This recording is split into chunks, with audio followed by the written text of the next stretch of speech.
Pernahkah Anda mengerjakan sesuatu dengan sebaik-baiknya dan ketika hampir selesai, ada sesuatu yang menyebabkan pekerjaan tersebut hancur tak berbekas, dan Anda harus memulainya kembali dari awal? Saya pernah, contohnya pekerjaan saya beberapa waktu yang lalu. Saat mengetik pengantar untuk bisnis kecil saya menghabiskan waktu yang lumayan untuk mengetiknya di program Microsoft Word, tapi tanpa disangka, saat pekerjaan hampir selesai, virus menyerang dan pekerjaan saya hilang tak berbekas. Dan saya harus memulainya lagi, dari nol. Tapi anehnya, hasil pekerjaan setelah saya memulainya kembali ternyata lebih baik dari pekerjaan yang telah hilang. Mungkin karena banyaknya penambahan hal baru. Ini mengingatkan saya pada Viktor Frankl, seorang neurolog dan psikiater ternama. Pada saat Holocaust terhadap orang Yahudi di Austria, kedua orang tua dan istrinya tewas. Bukan itu saja, manuskrip tulisannya, sesuatu yang ia anggap sangat berharga, hilang entah kemana. Walaupun begitu, ternyata hal tersebut tidak menghancurkan hidupnya. Selama dalam masa tahanan ia menulis dalam lembaran-lembaran kumal tentang tekanan yang dialami para tahanan dan dihubungkan dengan teori yang pernah ia kembangkan di dalam manuskripnya yang telah hilang. Kelak, lembaran-lembaran itu membentuk sebuah buku yang sangat terkenal di abad ke-20, Man's Search for Meaning. Mungkin kalau dia tidak memulai kembali dari awal untuk menulis buku itu, ceritanya akan berbeda.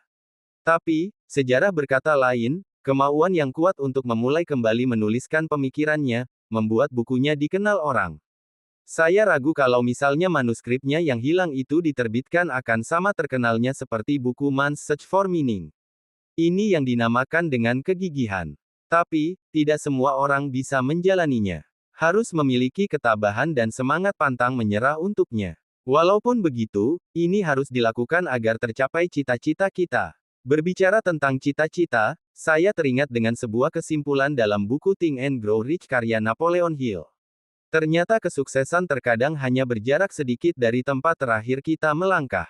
Tapi, jarak yang sedikit tersebut dipenuhi hal-hal yang menurut kita negatif, seperti kegagalan.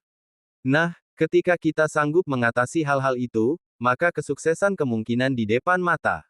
Memulai kembali dari awal termasuk salah satu upayanya.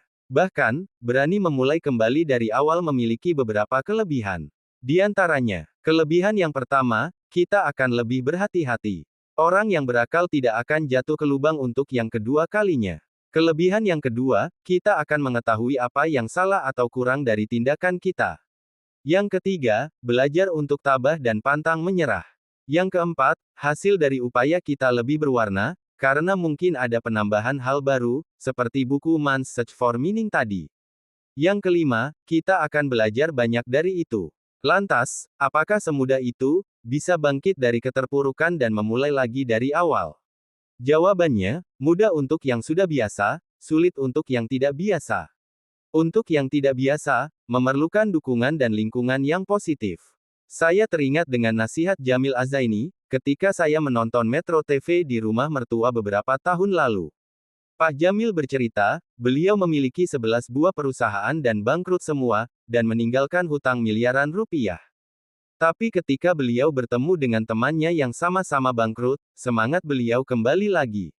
Pak Jamil menyarankan agar mencari lingkungan positif seperti itu. Tapi memulai kembali dari awal tidak melulu hanya soal bisnis.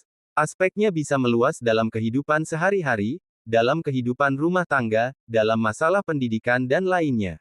Semoga kita mendapatkan yang terbaik.